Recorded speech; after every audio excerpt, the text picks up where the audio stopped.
So I just took this out of the oven. I put it in the oven for 15 minutes at 100 degrees C to outgas the epoxy and make sure that the outgassing doesn't happen when we put it in the oven for the Fimo. So I'm going to put the tape back on here because the Fimo will get the outside all dirty too. So I'll lay the tape on here. Now to get an even base, what I want to do is mark the center of the ribs here, because I only want to cover up a certain number of ribs. So in here from the center, mark that 1, that's the middle, and go 3 ribs out. 1, 2, 3, and then 1, 2, 3. These will be the ribs that we fill with the Fimo material. Now I already have my Fimo prepared in a sheet, and so I'll get that here. Fimo has glass fibers in it, about 22 grams. The original Fimo looks like this, and I take a pasta maker and spread it out and make it into a sheet because it's much easier to work with in sheet form. And if you want, you can already buy these from me with glass fibers mixed in. The glass fibers are not necessary, but it helps keep the Fimo from cracking when you do the final bake in the oven. I've made them without glass fibers and it hasn't cracked, but just as a precaution I use the glass fibers. It's a little more effort to mix in, but it's worth the effort. So we're going to take the cat eye mount and take our baking paper here. I'm just going to cut a little piece of baking paper to help keep the Fimo out of the spring area here. So the baking paper should just be large enough to cover the slide and the spring area, so that should do it. Yeah, and what we're going to do now is take some Fimo and look at where looks like this area we should keep clean for the big parts, and we can use this part for where we want to cut off small pieces of material. We can cut off small pieces of material and fill in these holes first, because it's much easier to fill it this way than to do it later. So just jam the Fimo down in here, and well, the Fimo cuts pretty easy as long as it's not too old. It doesn't get too hard. Still a little flexible. Now you can put some Fimo down in here, but you want to make sure that you don't jam up your slide, that the slide still is free to move. And now you can just start working Fimo into the grooves.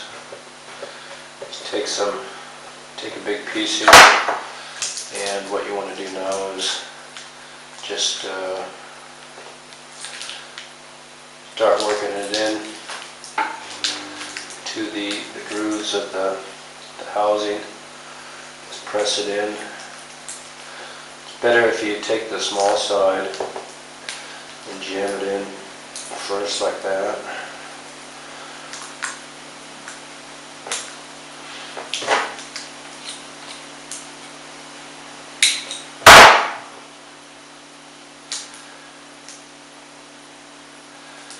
Eventually it's going to be all over the place, so just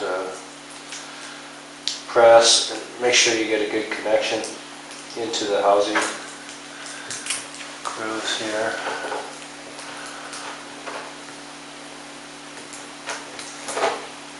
You can just cut more Fimo off as you need it. And Well, you don't want to, you want to keep it within your red line there. That's the last groove that you're going to fill with material. So don't go any further than that. Here, that's the last groove too. So, just keep jamming material into the grooves there.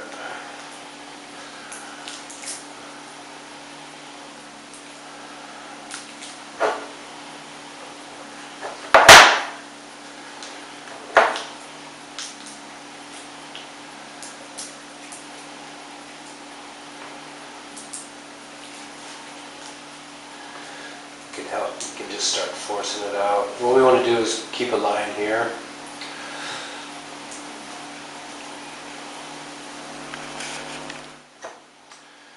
So, have some more material, and what we want to do is eventually smooth this area out here flat,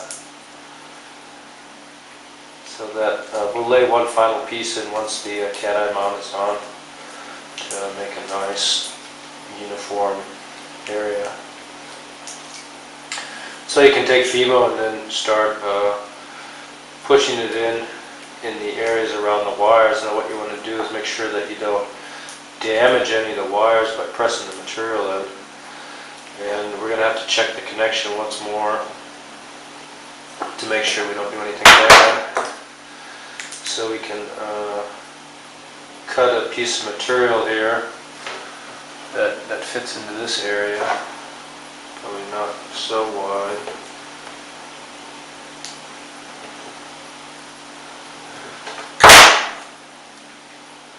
Just lay that in there then like that. Press it in. And you can take a smaller piece of material, lay it in here as well. Just be really careful with the wire area, not to force them in any direction. Just press the material in and around to support the connection. I've had to dig connections out before, and it's no fun once you break them. So be real careful with them. Continue to lay material in here until this area is basically filled out.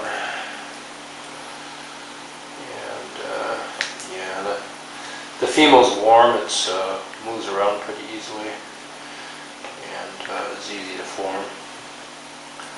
So if you have to make a couple lamps, then you really get the hang of it here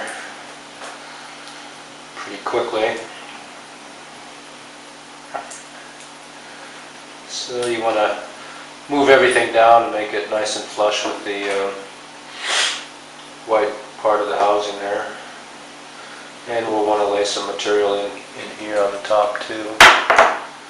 So you can cut off a piece and smash it in around the terminals there.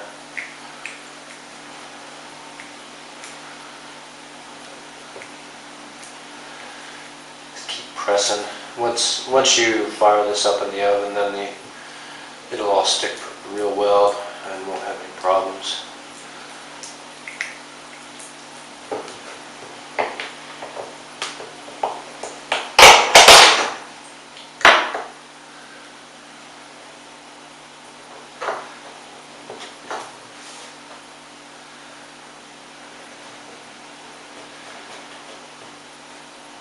So leave one long piece of Fimo available, because we're going to need it later for one of the last outside pieces. And if you have a nice smooth piece, then it's much easier to do the finishing operation.